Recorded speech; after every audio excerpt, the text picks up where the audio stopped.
Student भावना जाधव क्लासेसमध्ये तुम्हा सर्वांचं स्वागत.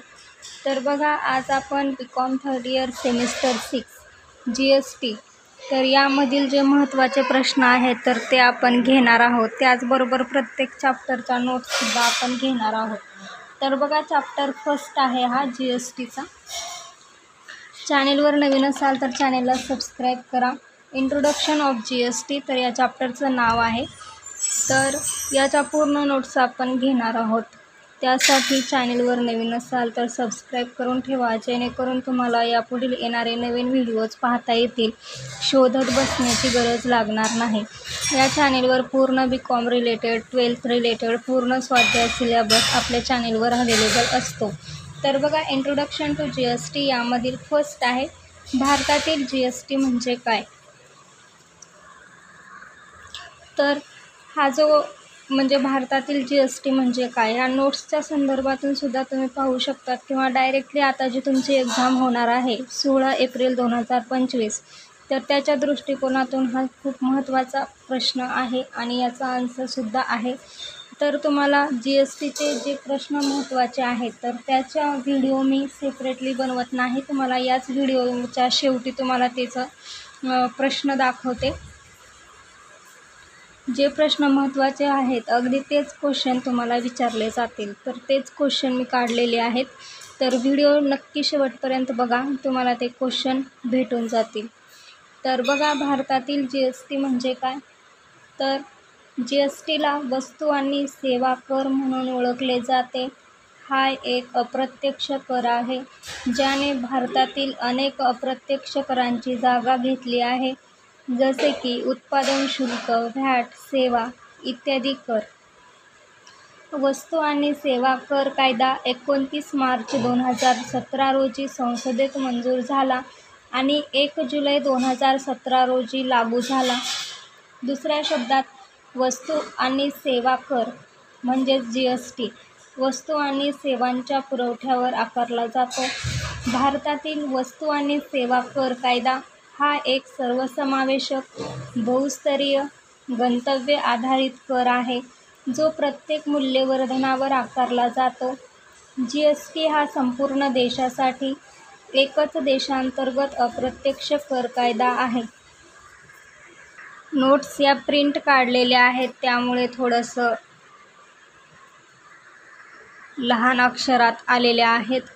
तर बघा, माझ्या व्हॉईसकडे लक्ष द्या. तुम्ही व्हिडिओ लावून जरी ठेवला झोपताना तरी ऐकत तुमची प्रॅक्टिस खूप चांगल्या प्रकारे होणार आहे. तर या पूर्ण व्हिडिओमध्ये तुम्हाला हा GSTचं पूर्ण समजून जाणार आहे. तर बघा, वस्तू आणि सेवा कर लागू होण्यापूर्वी भारतातील अप्रत्यक्ष कर आकारणीची रचना खालीलप्रमाणे होती. तर बाईंग रॉ मटेरियल्स म्हणजेच कच्चा माल, त्यावर व्हॅट लागायचा. Manufacture VAT plus excise duty. Sale to wholesaler किंवा warehousing VAT. Sale to retailer VAT. Final sale to consumer. तर GST प्रणाली अंतर्गत विक्रीच्या प्रत्येक टप्प्यावर कर आकारला जातो. राज्यांतर्गत विक्रीच्या बाबतीत केंद्रीय GST आणि राज्य GST आकारला जातो. सर्व आंतरराज्य विक्री एकात्मिक GSTवर आकारली जाते. आता वर नमूद केल्याप्रमाणे वस्तू आणि सेवा कराची व्याख्या तपशीलवार समजून घेऊ. तर पहा, तर एखादी वस्तू तिच्या पुरवठा साखळीसह अनेक बदलांमधून जाते, उत्पादनापासून ग्राहकांना अंतिम विक्री होईपर्यंत. तर पुढील चरणांचा विचार करूया. म्हणजेच पहिल्यांदा काय असतं, तर कच्च्या मालाची खरेदी करतो, उत्पादन किंवा उत्पादन, तयार मालाचे गोदाम, घाऊक विक्रेत्यांना विक्री, किरकोळ विक्रेत्यांना उत्पादनाची विक्री आणि शेवटी अंतिम ग्राहकांना विक्री. हेच तुम्हाला इथे इंग्लिशमध्ये दिलेलं आहे. अशा प्रकारचा डायग्रामसुद्धा तुम्ही एक्झाममध्ये काढू शकता. चांगल्या प्रकारचं इम्प्रेशन हे पडेल. त्यानंतर बघा, या प्रत्येक टप्प्यावर वस्तू आणि सेवा कर आकारला जातो आणि तो बहुस्तरीय कर बनतो. मूल्यवर्धन, व्हॅल्यू ॲडिशन. तर बघा, इथे फ्लॉवर अँड शुगर घेतलेला आहे, तर त्यानंतर बिस्किट्स, त्यानंतर लेबेल, त्यानंतर बिस्किट्स. तर इथे त्याचं विश्लेषण दिलेलं आहे. बिस्किटे बनवणारा निर्माता मैदा, साखर आणि इतर साहित्य खरेदी करतो. साखर आणि मैदा एकत्र करून बिस्किटामध्ये बेक केल्यावर इनपुटचे मूल्य वाढते. निर्माता नंतर ही बिस्किटे गोदामाच्या एजंटला विकतो, जो मोठ्या प्रमाणात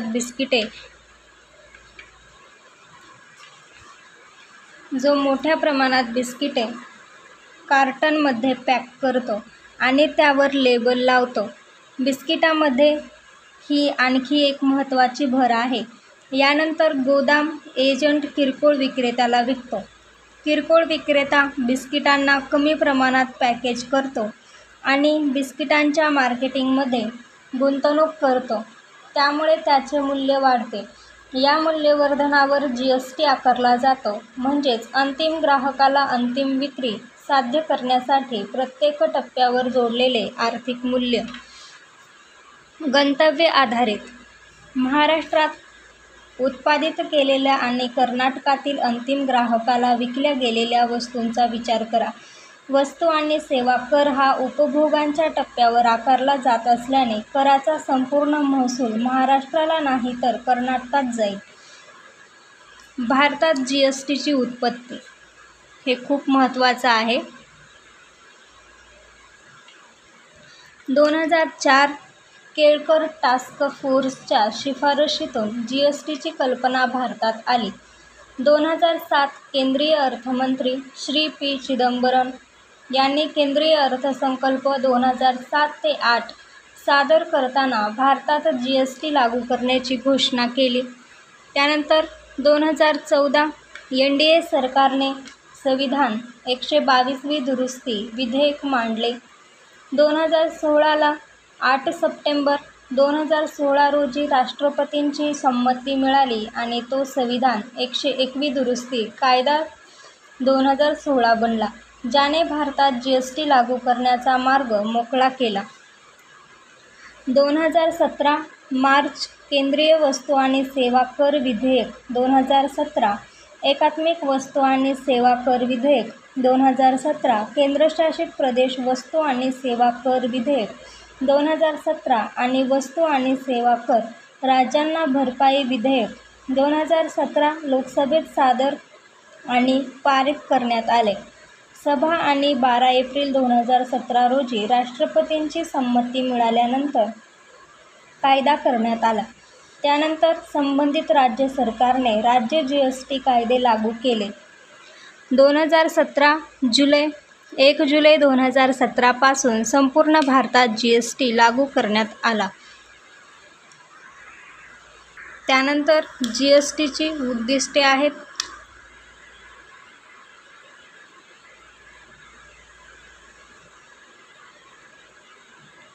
तर GSTची उद्दिष्टे पहा. पहिलं उद्दिष्ट आहे एक राष्ट्र एक कर ही विचारधारा साध्य करण्यासाठी.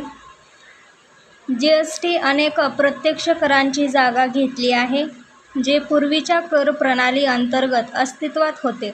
एकच कर असण्याचा फायदा म्हणजे प्रत्येक राज्य विशिष्ट उत्पादन किंवा सेवेसाठी समान दर पाळते. केंद्र सरकार दर आणि धोरणे ठरवत असल्याने कर प्रशासन सोपे होते.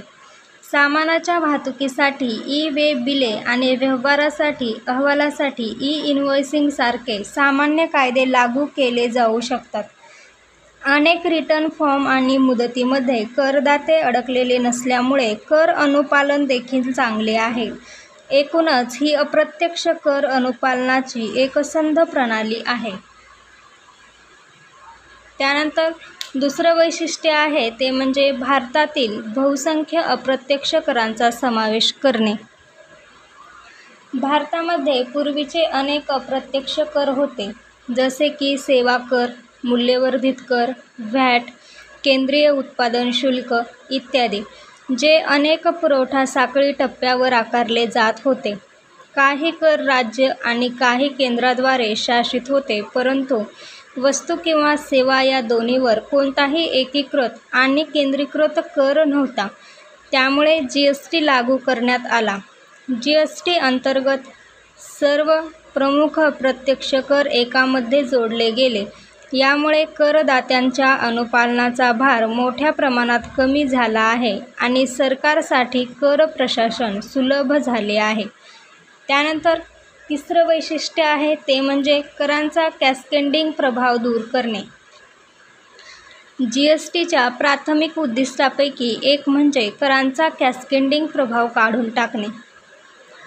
पूर्वी वेगवेगळ्या अप्रत्यक्ष कर कायद्यामुळे करदाते एका कराचे कर क्रेडिट दुसऱ्या कराच्या विरोधात सेट करू शकत नव्हते. उदाहरणार्थ, उत्पादनादरम्यान भरलेले उत्पादन शुल्क विक्री दरम्यान देय व्हॅटच्या विरुद्ध सेट केले जाऊ शकत नाही. यामुळे करांचा कॅस्केडिंग परिणाम झाला. GST अंतर्गत कर आकारणी केवळ पुरवठा साखळीच्या प्रत्येक टप्प्यावर जोडलेल्या निव्वळ मूल्यावर आहे.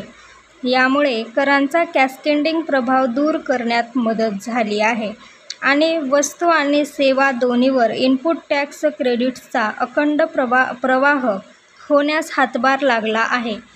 त्यानंतर चौथं उद्दिष्ट आहे कर चुकवेगिरीला आळा घालणे.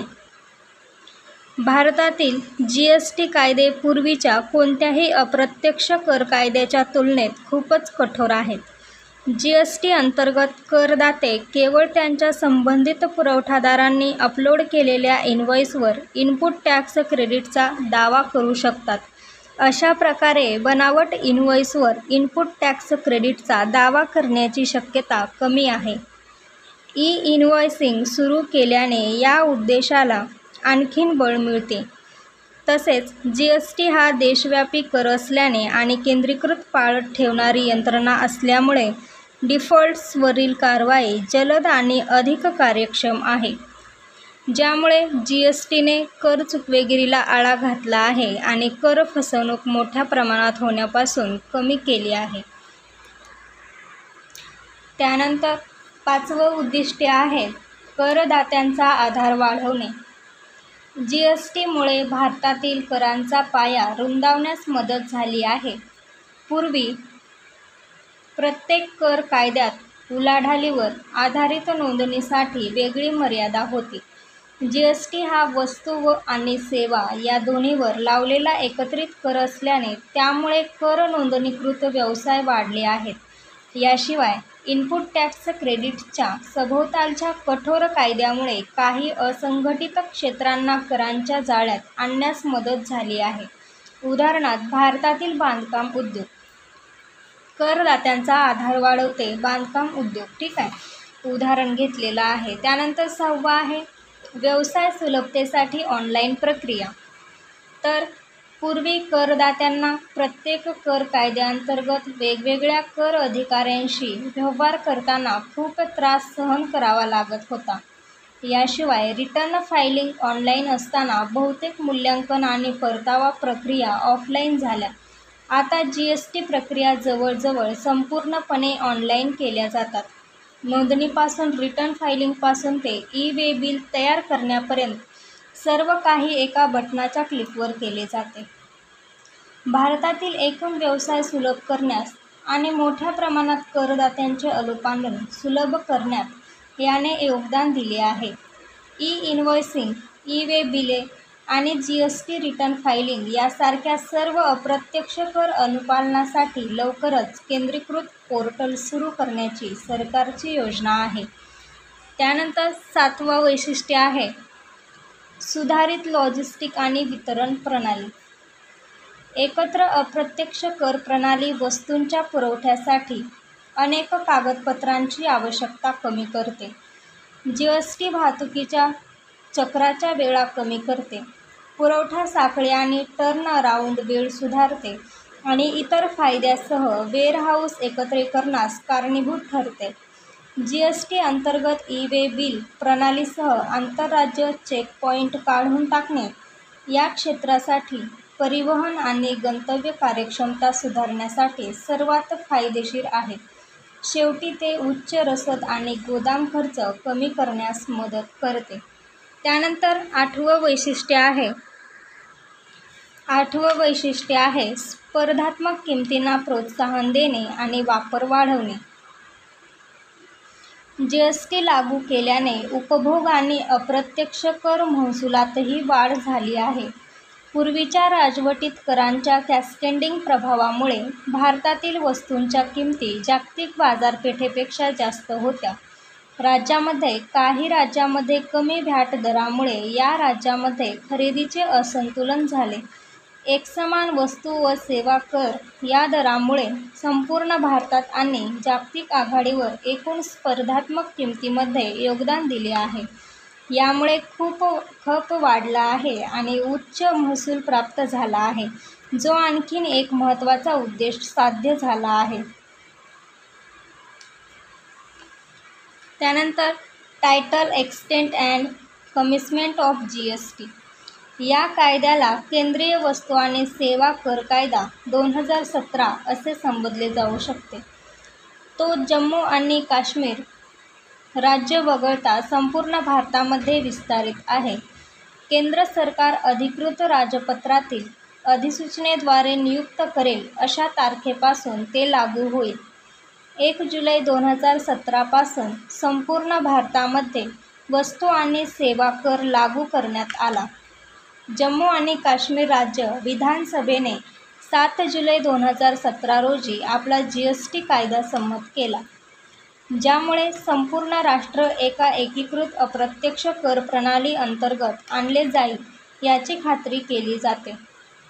सिक्युरिटीज ट्रान्झॅक्शन टॅक्स STT द्वारे शासित असलेल्या सिक्युरिटीजच्या विक्री आणि खरेदीवर कोणताही GST लागणार नव्हता.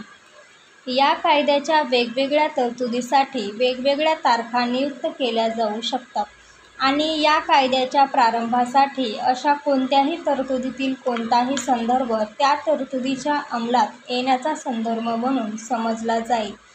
Definition of GST.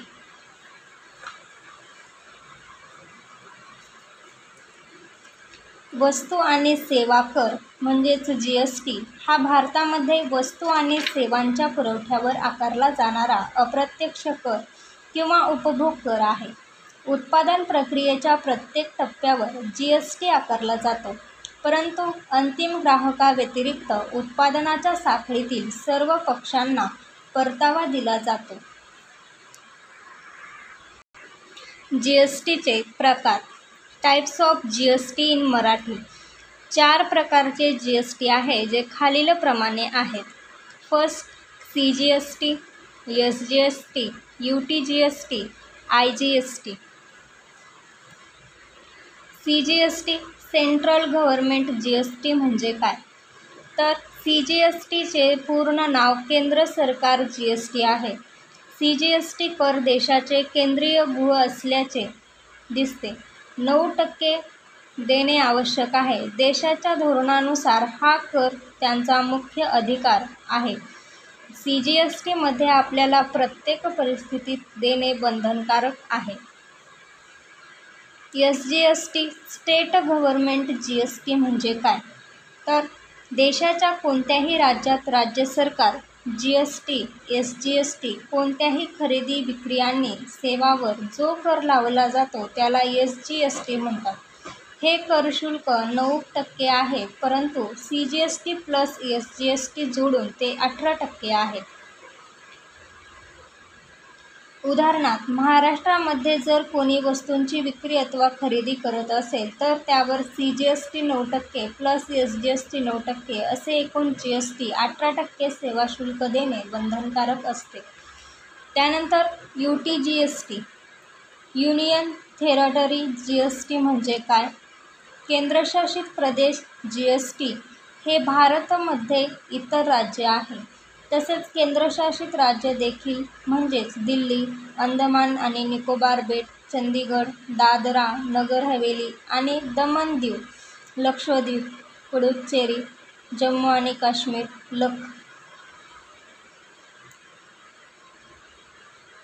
लक्षद्वीप हे देखील आहेत. अशा विशेष राज्यासाठी UTGST निर्माण केले आहे. येथे UTGST 9% प्लस CGST 9% असे एकूण मिळून करांचा शुल्क SGST प्रमाणेच 18% असतं. त्यानंतर IGST इंटरगेट GST म्हणजे काय? इंट्रागेटेड GST, समाकलित GST, IGST या प्रकारचे GST एका राज्यातून दुसऱ्या राज्यात केल्या जाणाऱ्या व्यापार संबंधित निगडीत आहेत. उदाहरणार्थ, जर एखाद्या वस्तूचे उत्पादन हे महाराष्ट्र राज्यामध्ये होत असेल परंतु त्याची विक्री गुजरातमध्ये होत असेल तर अशा परिस्थितीत CGST आणि IGST असे एकूण 18% कर शुल्क देय करावे लागते. त्यानंतर GST subsumed the following. Central taxes आहेत, स्टेट टॅक्सेस आहेत. Central excise duty, additional excise duty, service tax, surcharge and cess, central sales tax, state tax आहेत. केंद्राचे टॅक्स दिलेले आहेत आणि राज्याचे टॅक्स दिलेले आहेत. Set VAT, entertainment tax, entry tax, luxury tax, purchase tax. तर खाली इथे GSTचे दर दिलेले आहेत पहा. इथे कराचे दर दिलेले आहेत आणि इकडे उत्पादन. तर 5% खाद्यतेल, साखर, मसाल्या, चहा आणि कॉफी इन्स्टंट वगळता या घरे आवश्यक आहेत. कोळसा, मिशा, मितिया, भारतीय मिठाई आणि जीवन बचत औषधे या GSTचे स्लॅब अंतर्गत समाविष्ट आहेत. 5% हे येतील. 12% संगणक आणि प्रक्रिया केलेलं अन्न समाविष्ट आहे. 18% केस तेल, टूथपेस्ट, साबण, कॅपिटल सामान आणि औद्योगिक मध्यस्थांना मध्यस्थीत झाकून टाकली जाते. त्यानंतर 28% येते छोटी कार, AC आणि रेफ्रिजरेटर्स सारख्या लक्झरी वस्तू, प्रीमियम कार, सिगारेट आणि एरेटेड ड्रिंक्स, हाय एंड मोटारसायकलीचा समावेश आहे. तर हे झाले GSTचे दर, किती पर्सेंटला काय काय उत्पादने आहेत. त्यानंतर GSTसाठी घटना दुरुस्ती. तर बघा, GSTची घटना दुरुस्ती 8/9/2016 रोजी खालील गोष्टीसाठी संविधान 121 दुरुस्ती अधिनियम 2016 लागू करण्यात आला. महत्त्वपूर्ण सुधारणा पहा. वस्तू आणि सेवावर कर लादण्यासाठी कायदे करण्यासाठी संसद आणि राज्य विधानमंडळांना समवर्ती एकाच वेळी अधिकार. त्यानंतर मानवी वापरासाठी अल्कोहोलयुक्त मद्य वगळता सर्व वस्तू आणि सेवांच्या पुरवठ्यावर GST लावला जाईल. आंतरराज्यीय, एका राज्यातून दुसऱ्या राज्यात पुरवठ्याच्या वस्तू आणि सेवा कराच्या संदर्भात कायदे करण्याचा संसदेला विशेष अधिकार आहे. त्यानंतर पुरवठा करण्याचे ठिकाण आणि आंतरराज्य व्यापार आणि वाणिज्य दरम्यान पुरवठा केव्हा होतो हे ठरवण्यासाठी संसद तत्त्वे ठरवेल. त्यानंतर आहे भारतीय राज्यघटनेच्या अनुच्छेद 269 ए चे स्पष्टीकरण असे प्रदान करते की वस्तू आणि सेवांची आयात आंतरराज्य व्यापार आणि वाणिज्य दरम्यान पुरवठा होत असल्याचे मानले जाईल. त्यानंतर आहे खालील बाबीसाठी त्यांच्या उत्पादनावर केंद्रीय उत्पादन शुल्क लागू केले जाईल आणि संबंधित राज्य त्यांच्या विक्रीवर विक्री कर लावतील. ते म्हणजे petroleum crude, high speed diesel, motor spirit, सामान्यतः पेट्रोल म्हणून ओळखले जाते, नैसर्गिक वायू, एव्हिएशन टर्बाईन इंधन, तंबाखू आणि तंबाखूची उत्पादने. त्याचबरोबर आहे भारतातील भारतीय राज्यघटनेचा अनुच्छेद 279 ए. भारताच्या राष्ट्रपतींनी केंद्रीय अर्थमंत्र्याच्या अध्यक्षतेखाली वस्तू आणि सेवा कर परिषद GST परिषद स्थापना करण्याचा अधिकार दिला. अनुच्छेद 279 ए.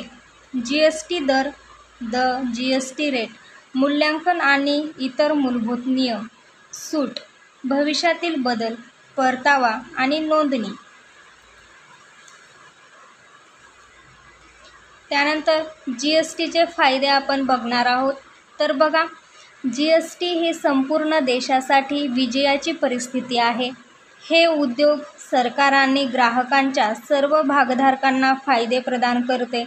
त्यामुळे वस्तू आणि सेवांच्या किमती कमी होतील आणि त्यांना जागतिक पातळीवर स्पर्धात्मक बनवेल अशी अपेक्षा आहे. जीएसटीच्या महत्त्वपूर्ण फायद्यांची येथे चर्चा केलेली आहे.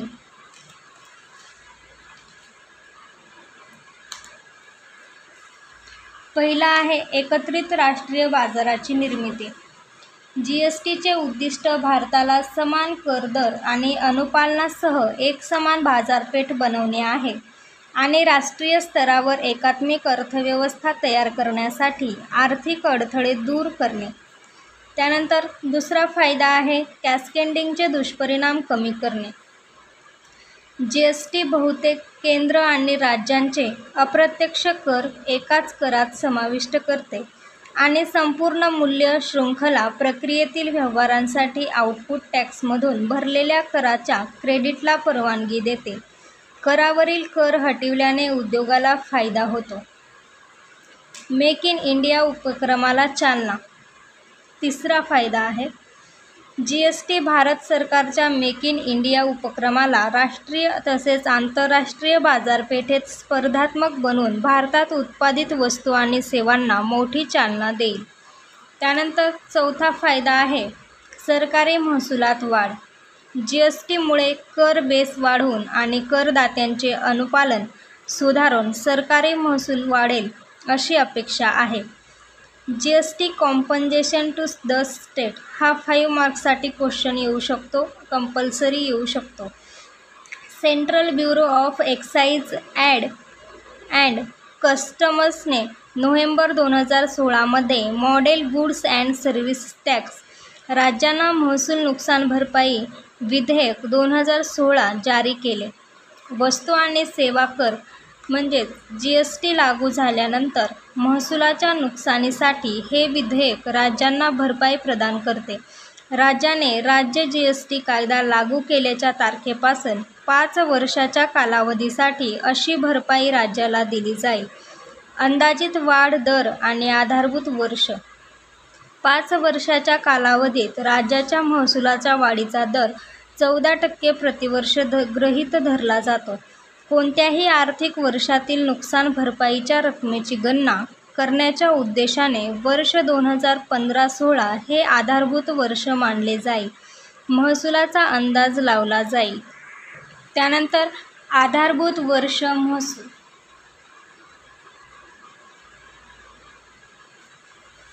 आधारभूत वर्षाच्या कर महसुलात राज्यांच्या कर महसुलाचा समावेश होतो. पहिला आहे राज्य मूल्यवर्धित कर म्हणजेच व्हॅट, केंद्रीय विक्री कर, प्रवेश कर, जकात, स्थानिक संस्था कर, लक्झरीवरील कर, जाहिरातीवरील कर. तथापि या करामधील कोणताही महसूल मानवी वापरासाठी अल्कोहोल, विशिष्ट पेट्रोलियम उत्पादनाच्या पुरवठ्याशी संबंधित उत्पन्न हे आधार वर्षाचे महसूल म्हणून गणले जाणार नाही. भरपाईची गणना आणि विमोचन.